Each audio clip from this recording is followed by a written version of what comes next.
Panoorin niyo to, mga Muslim, galit na galit kay Senator Bato de la Rosa. Assalamualaikum po sa inyo lahat.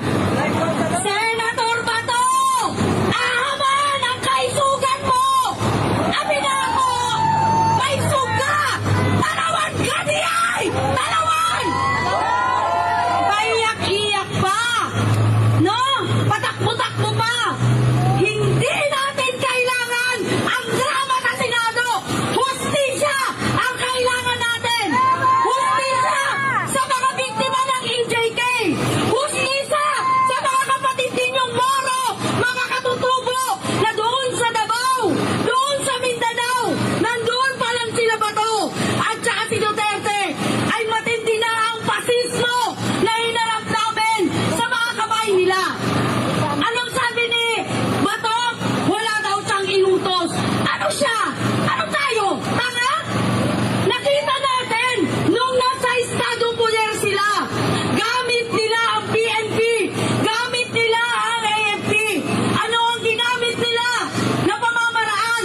Pasismo. Pasismo. Noon sa amin sa Mindanao, noong ginawa nila ang pampabomba sa Marawi. Pasismo ang ginawa nila noong mga binobomba nila ang mga eskwelahan ng mga lumag. Pasismo ang ginamit nila nung tiniterror tag nila ang mga aktivista, ang mga kasamahan namin at mga EJK din nila. Yan ang ginagawa ng mga kapulisan na ito. Ang protektahan ang isang institusyon nagkakanlong ng mga berdugo, mamamatay tao, mga kriminal.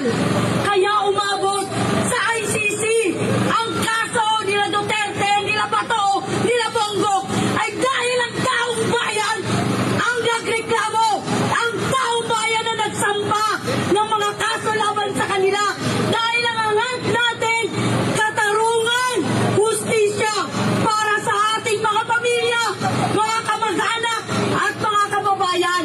At dapat yan ang manaig sa ngayon.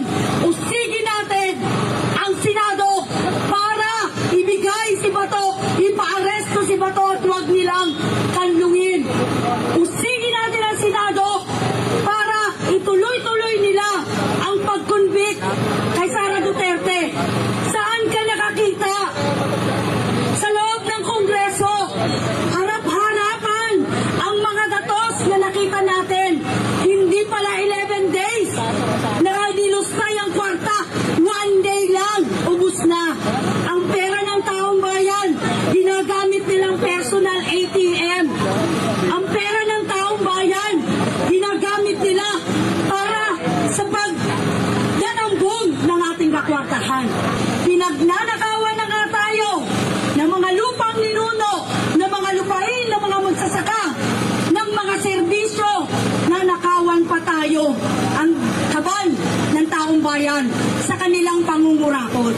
Ano naman ang gagawin ng Senado ngayon? Pagtakpan ang galagawang katiwalian ni Sara Duterte. Yan po ang ginagawa ng burokrata, kapitalismo. Ang magpayaman, ginagamit ang mga batas at para supilin ang karapatan ng mamamayan, naglalabas din sila ng batas katulad ng anti-terror law para mapatahimik ang taong bayan. Papayag ba tayo na busalan ang ating mga bibig? Papayag ba tayo na yung sa walang bahala ang ating mga karapatan? Nandito ang mga kapatid ninyong mga makabayan na tumakbo sa Senado. Kami ay nakapasok sa loob ng Senado ngayon. Ano ang magiging hatol ng taong bayan?